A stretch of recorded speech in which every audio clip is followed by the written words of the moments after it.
Party तो चर्चे में बना, लेकिन सुहेलदेव स्वाभिमान पार्टी आज गठबंधन किया और एक मंडल युक्त किया है और यहाँ पे अपने तमाम कार्यकर्ताओं को एकत्रित करके कार्यकर्ताओं को एक नया लक्ष्य की तरफ बढ़ाने का कार्य किया है। ब्रजेश राजभर जी हमारे साथ हैं बातचीत करने के लिए। सीधी तौर पे हम बातचीत करेंगे आज का जो क्या उद्देश्य था और किस लिए ये कार्यक्रम आपने किया। कार्यक्रम का उद्देश्य हमारा था कि हम लोग पार्टी की जो गठन किए हैं उसके राष्ट्रीय अध्यक्ष माननीय महेंद्र राजभर जी के नेतृत्व में हम लोग अपने राष्ट्रीय प्रदेश कमेटी और मंडल से लेकर के जिला कमेटी के सम्मानित पदाधिकारियों का गठन करके उनको जिम्मेदारी दे करके उनको अपने अपने क्षेत्र में अपनी टीम तैयार करने के लिए मिशन 2024 और 27 के तहत हम लोग तैयारी कर रहे हैं। और कितने कितने पदों पे आपने जो है कि पदाधिकारियों को दिया है, सम्मान किया है और किस किस पद का जो है कि उनको पद ग्रहण कराया है और क्या कुछ उनके लिए उद्देश्य आपने दिया और आगे की रणनीति क्या तैयार किया। आगे की हमारी रणनीति है, जिस उद्देश्य से इस सुहेलदेव भारतीय समाज पार्टी के राष्ट्रीय अध्यक्ष ने पार्टी बनाई थी, जो उद्देश्य था वो उद्देश्य से भटक गए हैं। उसी से हम लोगों ने निवारण करके पहली बात कि जो चक्रवर्ती सम्राट महाराजा सुहेलदेव जी के स्थान पर जाकर के कसम खाए कि हम आजीवन चुनाव नहीं लड़ेंगे, कभी माला नहीं पहनेंगे, कभी हमारे परिवार का कोई व्यक्ति चुनाव नहीं लड़ेगा, और उसको वो भूलते हुए, उसको नकारते हुए वो अपने पार्टी को परिवारवादी पार्टी बना लिया। हम लोगों ने जो सुहेलदेव स्वाभिमान पार्टी माननीय महेंद्र जी के नेतृत्व में बनी है, हम लोगों ने पहले सर्वप्रथम जो हमारी सुहेलदेव स्वाभिमान पार्टी का जो फ्लैग है, झंडा है, जो हमारा राष्ट्रीय ध्वज होगा, उस ध्वज पे हम अपने महापुरुष को स्थान दिए हैं, जो कि सुहेलदेव भारतीय समाज पार्टी नहीं की थी। वो नाम तो महाराजा सुहेलदेव का दिए, लेकिन वहाँ खुद स्वयं बाप पूज बैठ गए। उसमें सुधार करते हुए हमने अपने महापुरुष का स्थान दिया है। और दूसरा हमारा फार्मूला है कि हम लोग ये परिवारवादी व्यवस्था को खत्म करके हमारा राष्ट्रीय अध्यक्ष, एक हमारा 25 या 30 सदस्यीय कोर कमेटी होगी, जिसका हम लोगों ने गठन तैयार कर लिया है। वो कोर कमेटी तय करेगी कि 5 साल में राष्ट्रीय अध्यक्ष हमारा कौन होगा, इससे बेहतर कौन होगा, जो सामाजिक न्याय की लड़ाई लड़े, जो पिछड़े दलित अल्पसंख्यक की आवाज को बुलंद करके सड़क से लेकर के सदन तक उसको बुलंद करके जारी दिलाने का करेगा। ये प्राइवेट लिमिटेड और परिवारवादी व्यवस्था को खत्म करते, ये मेरा दूसरा फार्मूला था। और तीसरा फार्मूला सुहेलदेव स्वाभिमान पार्टी का हम लोगों ने ये बनाया है कि जो हमारे पार्टी का सम्मानित पदाधिकारी होगा, जो कार्यकर्ता होगा, जो खून पसीना एक करके अपने नीति सिद्धांत विचारधारा करके समाज की आवाज को बुलंद करके हक हिस्सेदारी की बात करता है, उनकी इच्छा हुई भारतीय समाज पार्टी में माननीय ओम प्रकाश राजभर के नेतृत्व में ये सुहेलदेव स्वाभिमान पार्टी ने उसका निस्तारण करते हुए कि हम लोग 99%, लगभग 99% सम्मानित पदाधिकारी और कार्यकर्ताओं को प्रथम वरीयता दे करके हम लोग, चाहे नगर निकाय का चुनाव हो, चाहे विधानसभा का चुनाव हो, चाहे लोकसभा का चुनाव हो, हर चुनाव में हम अपने सम्मानित पदाधिकारियों को स्थान देंगे और 99% देंगे। और 1% में हो सकता है अगर कहीं हमारी कोर कमेटी या हमारे सदस्य उसको तय करेंगे तो 1% में हम उनको वरीयता देंगे।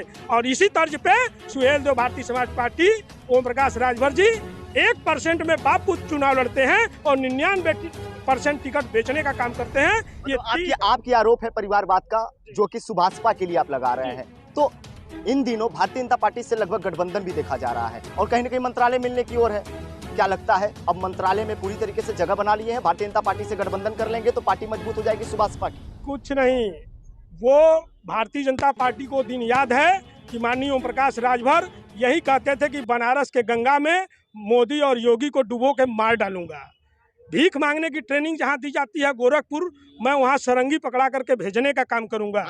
आज उसी पार्टी से जो है कि गठबंधन की ओर बढ़ प्रकाश राजभर खुले मंच से कहते थे कि भारतीय जनता पार्टी डूबती हुई नाव है ना, वो डूबती हुई नाव पर जाकर के बैठ गए। अपने परिवारवाद और अपने बेटे को एमएलसी और उसको सांसद बनाने के चक्कर में वो खुद डूबेंगे और समाज को लेकर डूबने वाले हैं। मैं आपके चैनल के माध्यम से अपने समाज के सम्मानित जनता से और जो भी पिछड़े अल्पसंख्यक की आवाज को करते हैं, जो चाहें कि तुम्हें हकदारी मिले, तो ऐसियों से हाथ जोड़ करके निवेदन है कि ऐसे धूर्त बेईमानों का आप साथ छोड़ करके आइए। सुहेलदेव स्वाभिमान पार्टी के लिए आपका दरवाजा खुला हुआ है, आपके हक हिस्सेदारी की लड़ाई लड़ने के लिए।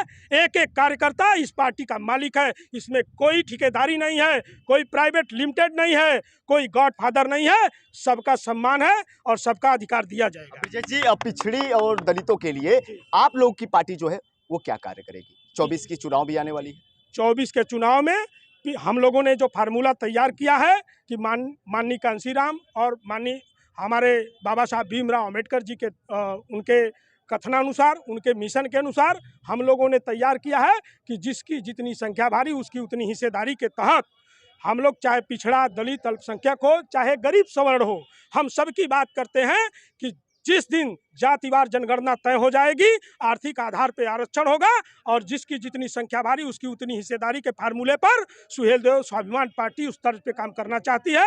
इसी पे आह्वान करती है कि समाज के हर दबे पिछड़े, दलित, अल्पसंख्यक, किसान, कमेरा, जो भी शोषित वंचित है, आपको आह्वान करती है सुहेलदेव स्वाभिमान पार्टी। आप आइए, आपके साथ कदम से कदम मिला करके आपके हिस्सेदारी के लिए चलना चाहती है। विधानसभा चुनाव के बाद देखा जा रहा है खटपट ओम प्रकाश राजभर से कहीं न कहीं एक राष्ट्रीय समता पार्टी भी इन दिनों बहुत चर्चे में बनी हुई है और लगातार परिवारवाद का आरोप लगता रहा, आप भी लगा रहे हैं। 2022 में जब चुनाव हुआ उसके पहले तो आप लोग एकत्रित थे, सहयोग करते थे, लेकिन चुनाव के बाद जब इन्होंने बीजेपी की तरफ रुख अपना बदल लिया, उसके बाद से आप लोग आरोप लगाना लगे। उसके पहले कहाँ थे आप लोग? ऐसा है कि जब इन्होंने भाजपा से गठबंधन किया, 8 सीट मिला, 4 रिजर्व ले लिए और 2 बापूत खुद लड़ गए और 1 सीट लिए थे महेंद्र राजभर जी, जो हमारे राष्ट्रीय अध्यक्ष जी हैं, उनको दिए तो जरूर, चुनाव लड़ाए तो जरूर, लेकिन वो चुनाव अपने आका के लिए लड़ा करके वहाँ 10 करोड़ रुपया लेकर के समझौता करके माननीय महेंद्र जी को चुनाव हरवाने का काम, वहाँ कंप्रोमाइज़ करने के लिए उनको टिकट दिया गया था, जो कि भारतीय जनता पार्टी वहाँ देना नहीं चाहती थी। और उसके बाद हम लोग इंतजार करते रहे कि 2022 में कुछ सुधार होगा, लेकिन 2022 में 17 सीट मिलने के बाद आप बता दीजिए, आपके चैनल के माध्यम से इतने दिग्गज नेता, इतने महानुभाव लोग, इतने फाउंडर मेंबर, इनके राष्ट्रीय कमेटी, प्रदेश कमेटी, जिला कमेटी, मंडल कमेटी के लोग आखिर भाग क्यों रहे हैं? क्यों हाहाकार मचा हुआ है? ओम प्रकाश राजभर जी ये बता दें कि इनकी धूर्तबाजी और बेईमानी आईने की तरफ इनके सामने खड़ा है। अब इनको जवाब देने का कोई मतलब नहीं रह गया। अंतिम सवाल, सुहेलदेव स्वाभिमान पार्टी 2024 के लिए किसके तरफ रुख करेगी अपना? सुहेलदेव स्वाभिमान पार्टी उसी व्यक्ति, उसी पार्टी, उसी विचारधारा के साथ जाएगी जो पार्टी,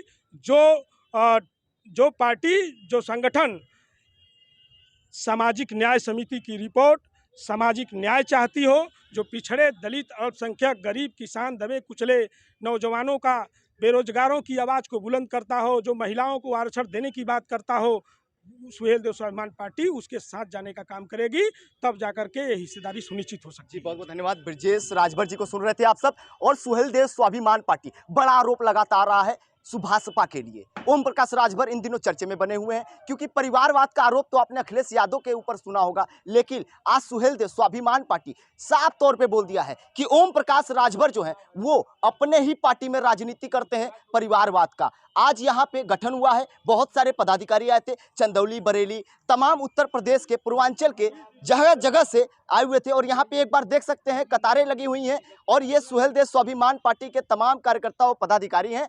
जिस तरह से आगे 2024 की चुनाव की रणनीति तैयार हुई है, अब देखना यह दिलचस्प होगा कि ओम प्रकाश राजभर अपनी मर्यादा को किस हद तक लेकर जाते हैं। वाराणसी से दीपक चौबे, आर वॉइस न्यूज़।